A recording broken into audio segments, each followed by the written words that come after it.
Money. It was all about money. The person sitting there had no idea that the room was being listened into. My best year, I did 15 million. At the end of the day, if that money's not in the box, you failed. Scientology founder L. Ron Hubbard had no compunction about discussing religion and money in the same breath. Make money, he told staffers, and make other people produce so as to make money. Today, following in Hubbard's ideals, David Miscavige leads the Church of Scientology. Speaking to dozens of Scientology insiders, a St. Petersburg Times investigation has found the church takes in astonishing sums of money. For 16 years, Hy Levy worked 12-hour days selling counseling services at the Church of Scientology's worldwide headquarters in Clearwater. Levy now speaks in unprecedented detail about the process and pressure to reach his $200,000 weekly quota by 2 p.m. every Thursday. He estimates his small team alone took in $100 million a year for the church. A registrar, best way to describe it is basically a salesman. It's a sales function, okay? People come into the organization and they need to get service. Service costs money. The registrar works with them to basically, if you cut through all the stuff, he works out how they get it paid for. We would get a technical evaluation of what the person needed. The technical area would tell us he needs so many intensives. An intensive is 12 and a half hours of auditing, right? And that's how it was sold. He needs so many intensives. There was a sliding scale discount. The more you bought in one group, the higher the discount and the less it cost you. I tried never to sell one intensive because that was the highest price. The latest price when I left in 2009, one intensive, now this is of upper level auditing, was $7,800. You got the part of the registration cycle where the person's got his estimate, he gets enlightened on the service, he gets to understand why he needs it, what it's going to do for him. Now, how do we pay for it? And you might say, well, I don't have any money. Most people said that, and in the end they paid you. A lot of repeat business, right? Maybe I'm registering this guy for 10 years. I know him. I know his wife, I know his family, I know his kids, I know where he lives, I know how many cars he has, I know all about him. I know the 401ks that he always pulls the money out of, I know the college fund, I know everything that I've needed to know to get him to pay me money over 10 years. So, you've got a guy in front of you, and he says, I don't have any money. And you say, well, how do you know?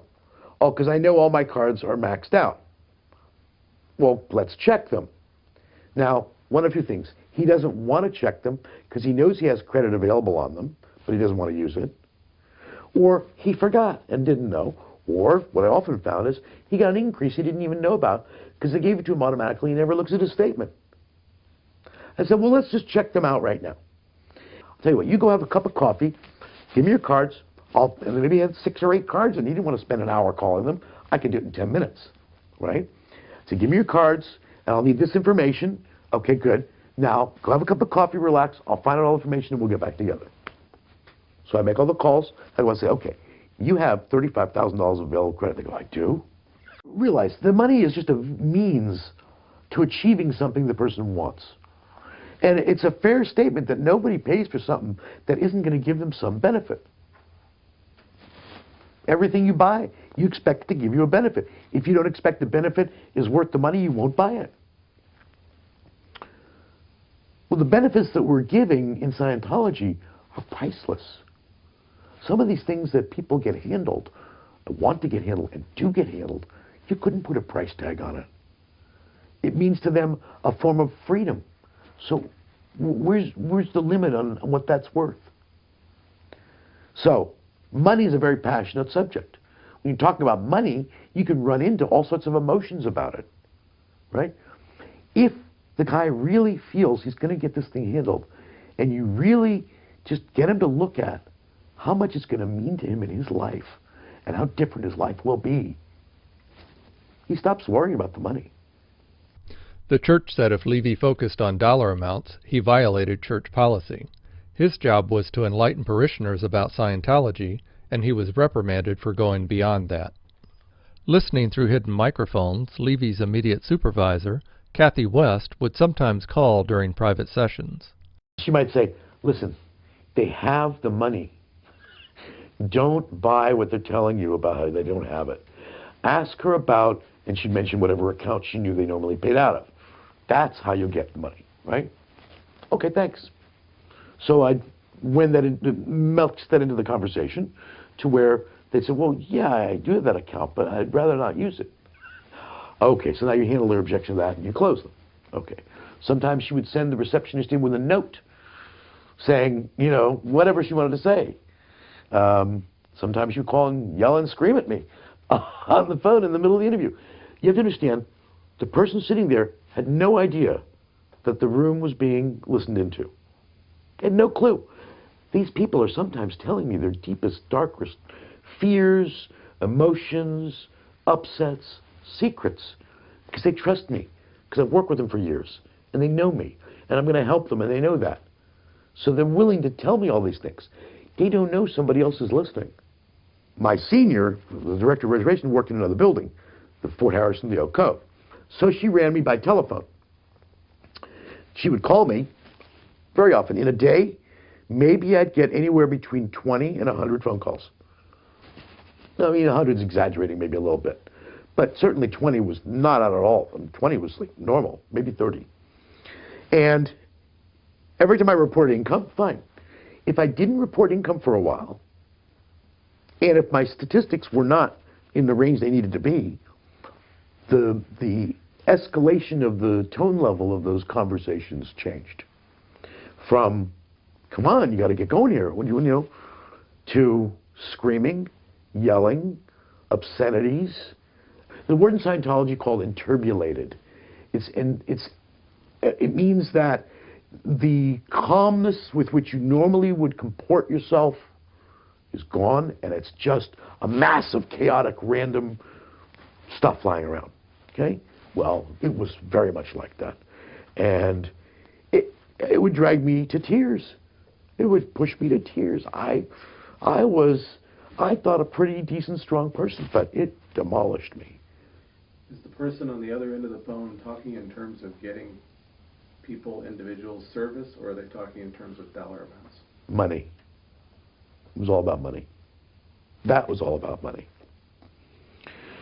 You know, there was a lot of training that we had about how it wasn't all about money, and it was all valid training, and we did use it, and a lot of that was utilized.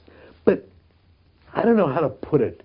It's like, if you're fighting a war and you're talking about, taking prisoners, when the guy's sitting in front of you, you're going to shoot him and kill him dead. That's what you're supposed to do. Well, it's kind of like that. It's about helping people and getting them up the bridge and getting them serviced and getting them to improve their lives. But in the end of the day, if that money's not in the box, you failed. That's all you were measured on. My statistic was not number of people that I helped. My statistic that I was measured on was number of dollars gotten in. Very simple. Gross income. The church said its system of monitoring staff through statistics is useful and effective. Further, the church said that microphones were used to ensure fundraising interviews are conducted according to church policy, which is publicly available to parishioners, and that fundraising interviews are conducted in accordance with Florida law. The church also said Sea Org discipline is comparable to that of other religions, and that West was never abusive to Levy. Constantly working, Levy took in $200 million during his time as a Reg.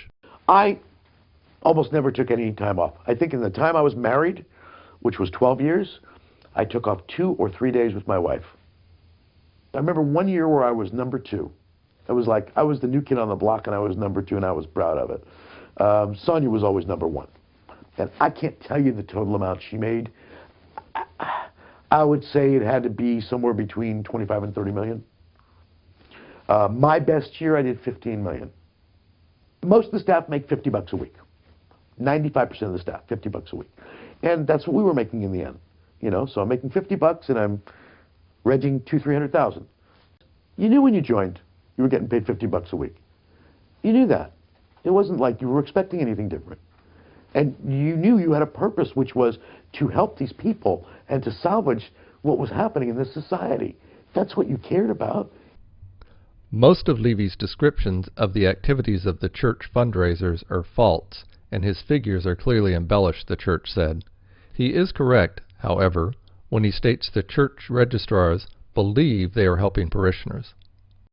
Once proud of the work he had done, Levy said his last few years at Flag were chaotic, especially after the release of the Basics in 2007.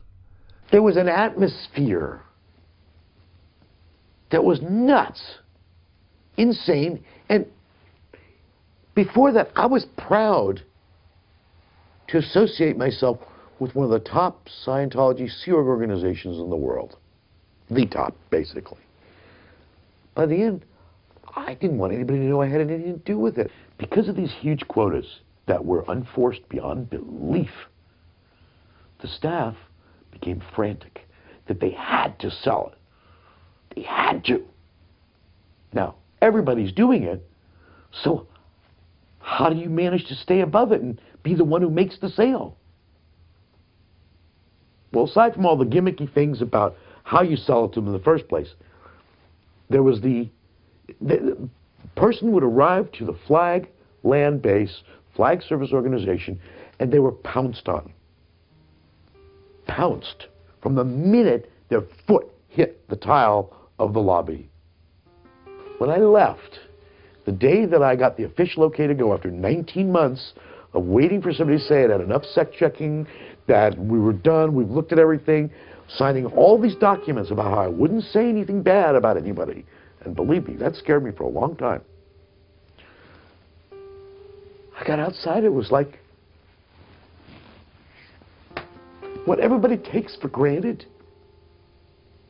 To me, it was like, oh my God, I was free. Reporting with Joe Childs and Tom Tobin, this is Maurice Rivenbark for the St. Petersburg Times.